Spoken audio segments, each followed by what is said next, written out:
Jine ekponi mekolo ofia fifila pae ya nyima nele popole moji mele yobe pae asibide kuna no ziziji ka popo magbaben kekereka na zi asi ejizi deka eya mekolo ofia fifila edo inawo peti le pae wu eya kwenye be na zi kona le fi ekima na no pae mai magbo na de na webe ne yide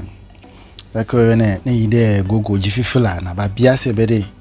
pa ye de ne ole de kajira egbe enfelia yide YouTube ne na bia YouTube sebede pa ye de che onyi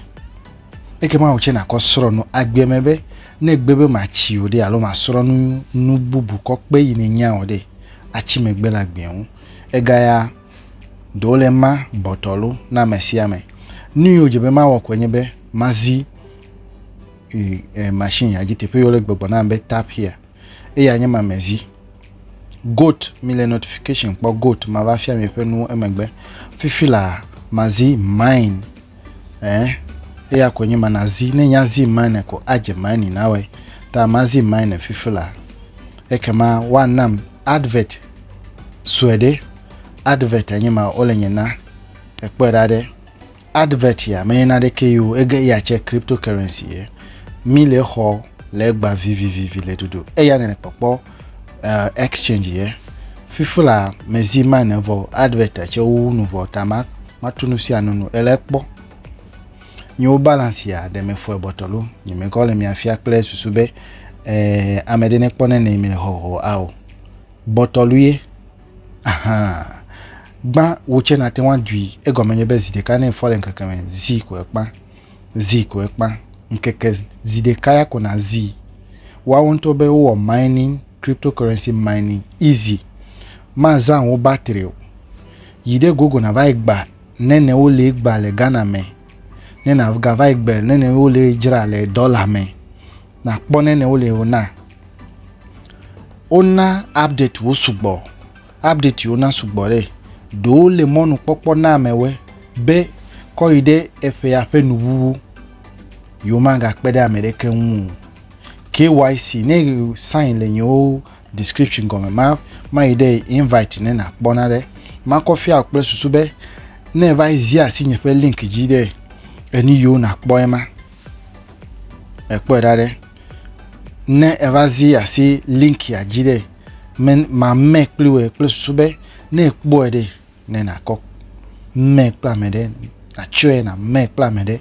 mebe agbie akpo gamonu de akogula aw megale dowo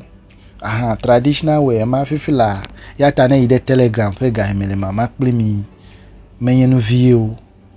paya oya de mi gbobe de 300 leji ne na gbe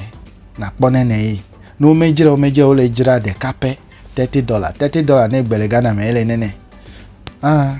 ele togo ga nene de kuma ma ko dane monji be uche na nyabe monu popo na video YouTube fifula ame gbogbo le nu fochon ta yin mi ame so ile nyu popolo telefi alo nyu subscription telefi mati wan make pre mi yi wa nyebe agbenke fume ya ta me gbe agbenke ego me nyebe agbenwe ke be mi amanu si anu na nyu akọ yin ma fifila o le business partner odi te pe ma mi ava jira nu ole ta ne le nkonye seja gbagba na calling ke ne na ba me pamede mi anokame mebe mi anokame me ga nwo bo jagba na subscribe video ni me di bi wa didio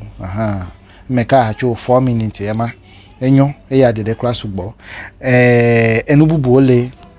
ma va fia alo link yo le video pe description te yi na ba cho link ewe ka me mebere yi ma ha ko phone yi ma ha ko laptop o ya ba ka me ne na soro na de agbe ne vivina mi ma ile akpa velia pe ni medima ko ntwenye influencer papaji eya magbobe ncho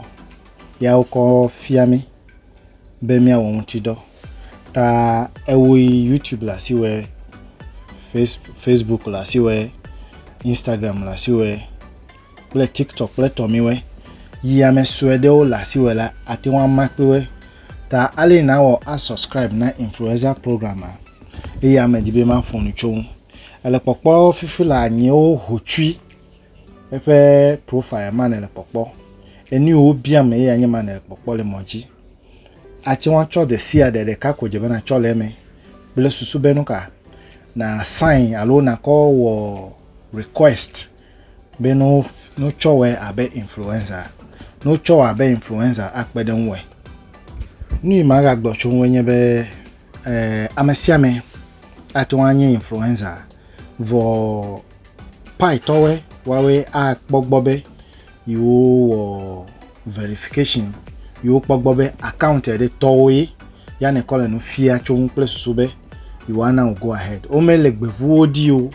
place sube na vai cho na de amede account akova wo ta o le verification tonto wo ta ne po ebe sute like ma ne wo vola ne subscribe or verify o account vola anyobe na apply na no ka pipe influencer program ya akpede nwe anango gbedede we new ya va join be ga home dele you have nawe